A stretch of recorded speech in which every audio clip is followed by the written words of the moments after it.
Hello, my dear friends. Welcome back to the lecture series of Judicial Examination. I am Dr. Wasim I Khan, Assistant Professor, Shri Shivaji Law College, Parbhani, Maharashtra, India. So today's point of discussion will be Section 23 and Section 31 of Indian Evidence Act 1872. Section 23 deals with when admission becomes relevant under civil cases. Civil cases में admission कब relevant होगा. And section 31 deals with admission is not a conclusive proof but it may estop. तो admission conclusive proof नहीं होगा बल्कि उसको as a principle of estoppel use किया जा सकता है. सो ये हम डिस्कस करने वाले दो सेक्शन आज के लेक्चर में. साथ ही साथ हम डिस्कस करेंगे इस पर पूछे गए क्वेश्चन और ऐसे क्वेश्चन जो एग्जामिनर इस पर पूछ सकता है. So without wasting your much time let's start the topic.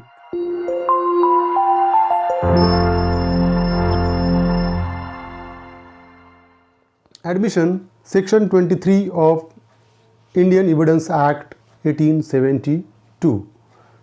So the title of section 23 is admission in civil cases when relevant. So when admission becomes relevant under civil cases. तो section 23 specifically deals about the civil matter. Civil matter से डील करता है section 23. So in civil cases no admission is relevant. So the language start the section 23 language start in civil cases no admission is relevant. Relevant नहीं है admission if it is made either upon an express condition that evidence of it is not to be given. If it is made either upon an express condition that evidence of it is not to be given. अगर ये express condition पे किया गया है कि इससे related evidence नहीं दिया जाएगा. कोई fact है, अगर दोनों parties के बीच में ये agreement हुआ कि ये fact से related कोई भी evidence हम पेश नहीं करेंगे, तो अगर उससे related कोई भी admission आएगा civil matter में that becomes not relevant, तो वो relevant नहीं होगा. और under circumstances from which the court can infer that the parties agreed together that evidence of it should not be given. और ये एक फैक्ट है और circumstances ऐसे है कि दोनों पार्टी ने एग्रीमेंट किया, दोनों पार्टी एग्री हुए कि ये जो भी है इससे रिलेटेड हम एविडेंस नहीं पेश करेंगे. अगर ऐसा एग्रीमेंट है दोनों पार्टीज के बीच में तो उस फैक्ट से रिलेटेड अगर कोई भी पार्टी एडमिशन देती है तो that admission is not relevant under section 23. तो वो एडमिशन रिलीवेंट नहीं होगा. मैंने और एक मेरे दोस्त ने मिलकर जो भी हमने किया था, अब वो जो भी फैक्ट था तो हमने कहा कि भाई जब भी कभी भी इसमें कोई इशू आएगा तो हम इससे रिलेटेड कोई भी एविडेंस कोर्ट में पेश नहीं करेंगे. अगर हमारे दोनों के बीच में डिस्प्यूट होता है तो हम ये फैक्ट से रिलेटेड कोई भी एविडेंस कोर्ट में पेश नहीं करेंगे. तो अब जब कभी भी डिस्प्यूट होगा और हम दोनों में से कोई भी इस फैक्ट से रिलेटेड अगर एडमिशन देता है तो सेक्शन 23 ये कहता है कि वो रिलेवेंट नहीं होगा. Explanation is that nothing in this section shall be taken to exempt any barrister, pleader, attorney or वकील from giving evidence of any matter of which he may be compelled to give evidence under section 126. तो अब यहाँ पर for example के advocate को दी हुई information है, barrister को दी हुई इंफॉर्मेशन है और अगर सेक्शन 126 में वो बैरिस्टर को कंपेल किया जा सकता है, उसको कंपेल कर सकते हैं कि आपको ये बताना ही पड़ेगा और वहाँ पर बैरिस्टर की ड्यूटी रहेगी वो बताने की सेक्शन 126 के प्रोविजन के हिसाब से, तो वहाँ पर बैरिस्टर को बताना ही पड़ेगा और वो स्टेटमेंट रिलीवेंट होगा. तो एक्सप्लेनेशन में क्लियर किया कि भाई अगर फॉर एग्जांपल मैं कोई स्टेटमेंट देता हूँ और मैं बैरिस्टर को या मेरे एडवोकेट को अगर मैं कोई स्टेटमेंट देता हूँ और मैं बोलता हूँ कि भाई ये आपने किसी को नहीं बोलना है, तो सेक्शन 23 तो यही कहता है कि जब ऐसा कोई एग्रीमेंट हुआ नहीं बताने का तो बताता भी है तो सेक्शन 23 में रिलीवेंट नहीं होगा. बट ऐसे फैक्ट कि जिसमें वो एडवोकेट को कंपेल किया जा सकता है, उसको मजबूर किया जा सकता है कि आपको बताना ही पड़ेगा और वो मजबूरी के तहत बताता है तो that becomes relevant under section 23. Surjit versus Gurucharan, that is a one case dealing with the section 23 where the petition under the Hindu Marriage Act was pending.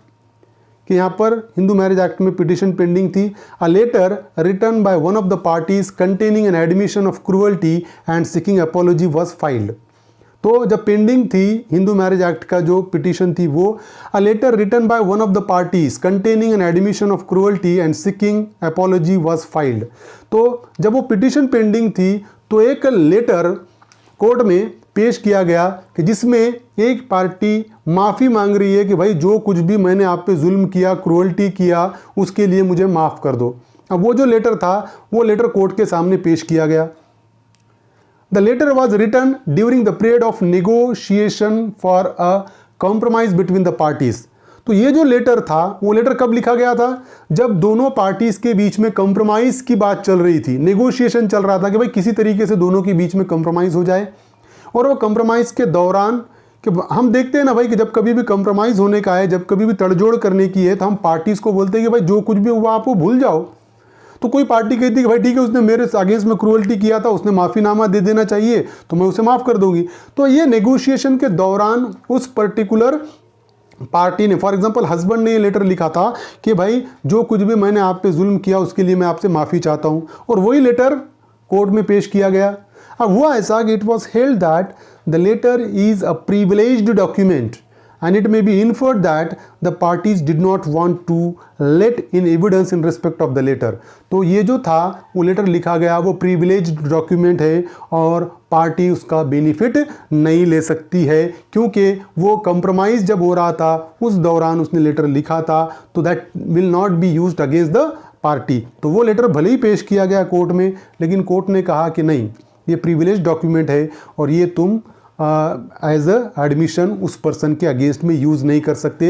As admission कि उसने क्रूअल्टी किया, ये एडमिट किया उसने, ये as ए use नहीं किया जा सकता, क्योंकि वो कंप्रोमाइज़ के दौरान किया हुआ ये था लेटर था, सॉरी। द प्लेंटिफ वॉज, अब यहाँ पर एग्जाम्पल एक है, the plaintiff was injured while he was getting down from the train when the train just started to move at the time of his getting down। तो यहाँ क्या हुआ? The plaintiff was injured while he was getting down। वो जैसा नीचे उतर रहा था उस दौरान प्लेंटिफ को इंजरी हो गई। When the train just started to move at the time of his getting down, जैसा वो उतर रहा था उसी दौरान ट्रेन शुरू हो गई, मूव करना शुरू हुई, और वो प्रोसेस के दौरान प्लेंटिफ को इंजरी हो गई। The plaintiff filed a suit for damages. तो प्लेंटिफ ने सूट फाइल किया डैमेजेस के लिए कि भाई मैं उतर रहा था और अब ट्रेन आगे चले गई जिसकी वजह से मुझे इंजरी हो गई, और उसने कंपेंसेशन के लिए सूट फाइल किया। The railway authorities issue damage certificate containing mark without prejudice requesting plaintiff to be examined by the railway doctor। So the railway authorities issued a damage certificate containing mark without prejudice। तो railway authority ने क्या किया कि एक certificate issue किया कि without prejudice, मतलब ये किसी के भी अगेंस्ट में यूज नहीं होगा। Requesting plaintiff to be examined by the railway doctor. तो प्लेंटिफ को रिक्वेस्ट किया कि भाई ये डैमेज सर्टिफिकेट है और आप रेलवे डॉक्टर से आपको एग्जामाइन करो, वो जो भी तैयार करेगा वो बाद में उसके आगे हम डिसाइड करेंगे।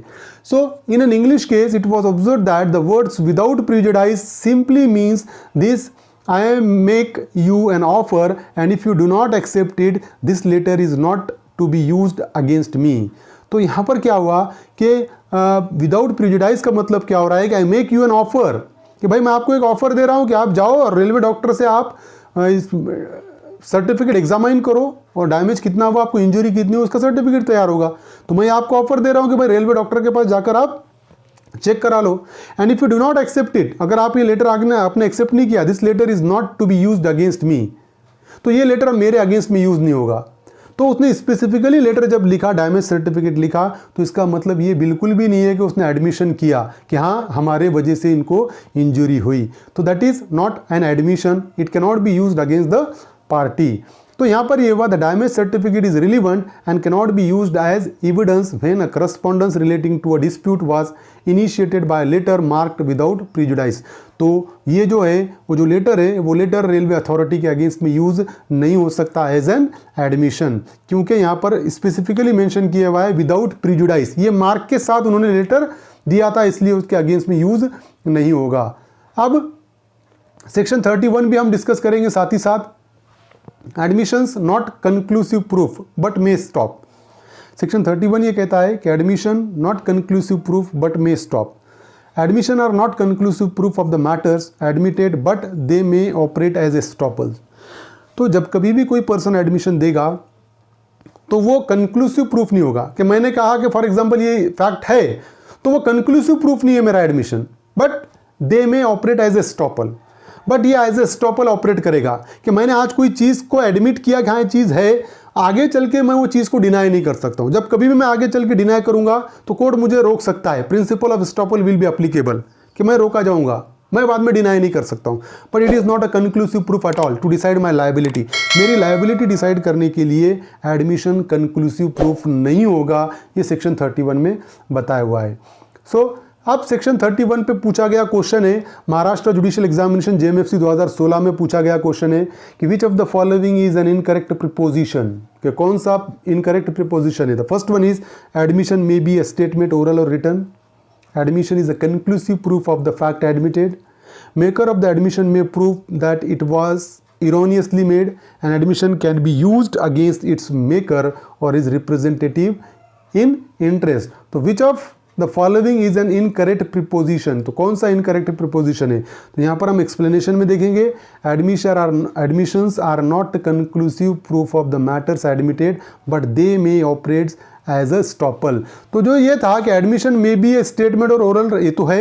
Admission is conclusive proof of the fact admitted, so option second is a correct answer, क्योंकि ये जो है इनकरेक्ट प्रीपोजिशन है।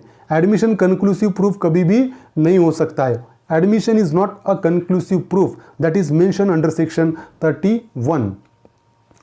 और 2012 में महाराष्ट्र जुडिशियल एग्जामिनेशन में पूछा गया क्वेश्चन है, admission is a conclusive proof of the fact stated therein, not a conclusive proof but operates only as a stopple, a weak piece of evidence, an evidence on which the court can act। तो अगर हम देखें section 31, तो section 31 ने specifically mention किया admissions are not conclusive proof of the matter admitted but they may operate as estoppel. तो admission conclusive proof नहीं है, but it may be used but they may operate as stopple, but stopple का principal लागू होगा। तो option second is a correct answer. So this is section 23 and section 31 which we have discussed under this lecture. I hope you understand this topic, and if you understand this topic, please subscribe my channel, hit the notification button, hit the like button, and share this video with your friends. Thank you very much.